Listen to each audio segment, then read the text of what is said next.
നിങ്ങളെ പോലെ തന്നെ കഴിഞ്ഞ 5 വർഷക്കാലമായിട്ട് എന്റെ ഡ്രസ് പർച്ചേസിംഗിന് ഒരേ ഒരു ചോയ്സേ ഉള്ളൂ, നമ്മുടെ സ്വന്തം ലൈബ വെഡിങ് സെന്റർ.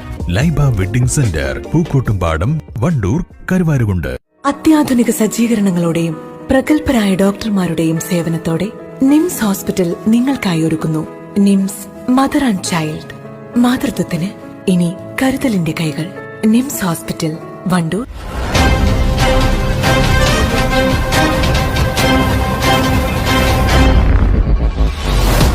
സമാനതകളില്ലാത്ത ദുരന്തമാണ് വയനാട്ടിൽ ഉണ്ടായതെന്നും ഇവിടെ വന്ന് കാണുമ്പോഴാണ് അതിന്റെ വ്യാപ്തി എത്രയെന്ന് മനസ്സിലാക്കുക എന്നും മരണത്തിന്റെ കണക്ക് എത്രയെന്ന് പോലും പറയാൻ കഴിയാത്ത അവസ്ഥയിലാണ് നിൽക്കുന്നതെന്നും പ്രതിപക്ഷ നേതാവ് വി.ഡി. സതീശൻ വയനാട്ടിൽ മാധ്യമപ്രവർത്തകരോട് പറഞ്ഞു. മാത്രമാണ് അതിൻ്റെ വ്യാപ്തി ഉണ്ടാകാറ്. ഇത് മറ്റൊരു പുഴ ഫോം ചെയ്ത് പോയിരിക്കുകയാണ്, ഒരു ഏരിയ മുഴുവൻ പോയിരിക്കുകയാണ്. ഒരുപക്ഷെ ആ സ്കൂൾ ബിൽഡിംഗ് ഇല്ലായിരുന്നു, ആ സ്കൂൾ ബിൽഡിങ് ഇത്രയും വന്ന കല്ലും മരങ്ങളും തടുത്തു നിർത്തിയില്ലായിരുന്നെങ്കിൽ ഈ ടൗൺ പോലും ബാക്കി ഉണ്ടാവില്ലായിരുന്നു. എന്നിട്ട് പോലും ഈ മരണസംഖ്യ ഇതിനേക്കാൾ എത്രയോ അധികമായിരിക്കും. എത്രയോ പേരാണ് കാണാതെ പോയിരിക്കുന്നത്, എത്ര പേരുടെ മൃതശരീരങ്ങളാണ് ഈ പുഴയിലൂടെ ഒഴുകി പോയിരിക്കുന്നത്, എത്ര പേരാണ്. സമാനതകളില്ലാത്ത ദുരന്തമാണ്. നമുക്ക് ചെയ്യാൻ കഴിയാവുന്ന കാര്യം ഒറ്റപ്പെട്ട് നിൽക്കുന്ന ആളുകളെ എത്രയും പെട്ടെന്ന് രക്ഷപ്പെടുത്തുക. അപകടത്തിലായിട്ട് നിൽക്കുന്ന, അസുഖമായിട്ട് നിൽക്കുന്ന ആളുകളെ, ഇപ്പോൾ മുണ്ടകയിലൊക്കെ അസുഖമായിട്ടൊക്കെ നിൽക്കുന്ന ആളുകളുണ്ട്, അവരെയൊക്കെ എത്രയും പെട്ടെന്ന് രക്ഷപ്പെടുത്തി ആശുപത്രിയിലാക്കുക. ഗുരുതരമായി പരിക്കേറ്റ ആളുകളെയും ആശുപത്രിയിൽ കൊണ്ടുപോവുക. പിന്നെ നമുക്ക് മരണത്തിൻ്റെ കണക്കെടുക്കാൻ കഴിയാത്ത ഒരവസ്ഥയിലാണ് നിൽക്കുന്നത്. നമ്മൾ ഗവൺമെൻറ്റിനോട്, റവന്യൂ മന്ത്രിയോടും മുഖ്യമന്ത്രിയോടും അഭ്യർത്ഥിച്ചിട്ടുള്ളത് നമുക്ക് ഇൻക്വസ്റ്റ് എത്രയും പെട്ടെന്ന് പൂർത്തിയാക്കി പോസ്റ്റ്മോർട്ടം ഒഴിവാക്കാൻ വേണ്ടിയിട്ടുള്ളൊരു ജനറൽ ഓർഡർ. സാധാരണ ഇത്രയും ദുരന്തങ്ങൾ ഉണ്ടാകുമ്പോൾ ഗവൺമെൻറ്റിന് ജനറൽ ഓർഡർ പോസ്റ്റ്മോർട്ടം ഒഴിവാക്കുക. കാരണം ഈ ദുരന്തം കാരണം ഇതാണെന്നറിയാം. പിന്നെ പോസ്റ്റ്മോർട്ടം ചെയ്താൽ ഇത് എന്ന് തീരാനാണ്. മാത്രമല്ല പല ബോഡിയും ഐഡൻറ്റിഫൈ ചെയ്യാൻ പറ്റിയിട്ടില്ല. ബോഡി എത്ര ദിവസം സൂക്ഷിക്കേണ്ടി വരും. ബന്ധുക്കൾ വന്ന് തിരിച്ചറിഞ്ഞതിന് ശേഷം മാത്രമാണ് ബോഡി ഏറ്റുവാങ്ങാൻ പറ്റുന്നത്. ചെയ്യാവുന്നത് ഇൻക്വസ്റ്റ് എത്രയും പെട്ടെന്ന് ഏറ്റവും വേഗത്തിൽ പൂർത്തിയാക്കി പോസ്റ്റ്മോർട്ടം. അപ്പോൾ അത് ഗവൺമെൻറ് അതിൻ്റെ ആലോചനയിലാണ്. ഞാൻ അങ്ങനെ ഒരു അഭിപ്രായം റവന്യൂ മന്ത്രിയോട് പറഞ്ഞിട്ടുണ്ട്, മുഖ്യമന്ത്രിയോടൊന്ന് പറയും. എന്നൊരു ജനറൽ ഓർഡർ സാധാരണ ഇടാറുള്ളതാണ്.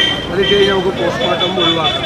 ഇനിയും ഇങ്ങനെ ബോഡികൾ വന്നുകൊണ്ടിരിക്കുന്ന ഒരു സാഹചര്യത്തിൽ അതാണ് നമ്മുടെ പോകുന്നത്. നമുക്ക് ഇതിന് പറ്റാവുന്ന ഒരു അവസ്ഥയിലല്ലല്ലോ ഇപ്പോൾ ഈ ഹെലികോപ്റ്ററൊന്നും ലാൻഡ് ചെയ്യാൻ പറ്റാവുന്ന അവസ്ഥയിൽ. അങ്ങനെയുള്ള ഹെലികോപ്റ്ററിലൊക്കെ നമ്മുടെ രാജ്യത്ത് തന്നെ വളരെ കുറവാണ് ലാൻഡ് ചെയ്യാൻ പറ്റാവുന്ന. അടുത്തുപോലും ലാൻഡ് ചെയ്യാൻ പറ്റാവുന്ന ഒരു ബുദ്ധിമുട്ടാണ്. അവിടെ എങ്ങനെയെങ്കിലും എത്തിച്ചേരാൻ ശ്രമിക്കുക എന്നതാണ്. എല്ലാ വഴികളും നോക്കുക. സൈന്യത്തിൻ്റെ ഇത് വന്നിട്ടുണ്ട്, NDRFൻ്റെ ഇതുണ്ട്, സർക്കാരിൻ്റെ സംവിധാനങ്ങളുണ്ട്, പിന്നെ നല്ല വോളണ്ടിയേഴ്സ് ഉണ്ട്. എല്ലാവരും ചേർന്നിട്ട് പരമാവധി ചെയ്യാൻ കഴിയാവുന്ന കാര്യങ്ങൾ ചെയ്യുക. അതിനൊരു പ്ലാൻ സർക്കാർ ഉണ്ടാക്കിയിട്ടുണ്ട്. എല്ലാ ഏജൻസികളും തീർച്ചയായിട്ടും അവരെയാണ് നമുക്ക് അതിനു മുമ്പ് അവരെ രക്ഷപ്പെടുത്തിയെടുക്കുക എന്നുള്ളതാണ്. നമുക്ക് അതിൻ്റെ മാർഗങ്ങൾ ആരായുക എന്നുള്ളതാണ്. നമുക്കിപ്പോൾ ആരെയും കുറ്റപ്പെടുത്താൻ പറ്റാവുന്ന ഒരു ദുരന്തമല്ല. എല്ലാവരും ചേർന്ന് ഒരുമിച്ച് ചേർന്ന് നമ്മൾ ഇതിൽ നിന്ന് ബാക്കിയുള്ളവരെ എത്രയും പെട്ടെന്ന് താങ്കളിവിടെ സൂചിപ്പിച്ചതുപോലെ ഓട ഇറങ്ങി തുടങ്ങി, രാത്രിയാകാൻ തുടങ്ങി. അവരെ ആ ഒറ്റപ്പെടലിൻ്റെ പ്രയാസത്തിൽ, ബന്ധുക്കളെല്ലാം നഷ്ടപ്പെട്ടതിൻ്റെ പ്രയാസത്തിൽ നിൽക്കുന്ന ആളുകളുണ്ട്.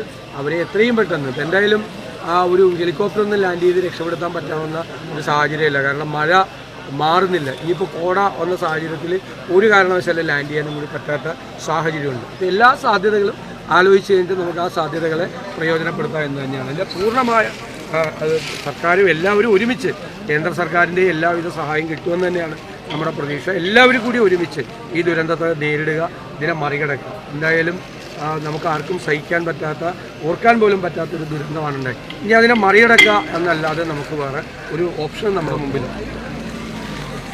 എന്റെ ഡ്രസ് പർച്ചേസിംഗിന് ഒരേ ഒരു ചോയ്സേ ഉള്ളൂ, നമ്മുടെ സ്വന്തം Laiba wedding centre. Laiba wedding centre, Pookkottumpadam.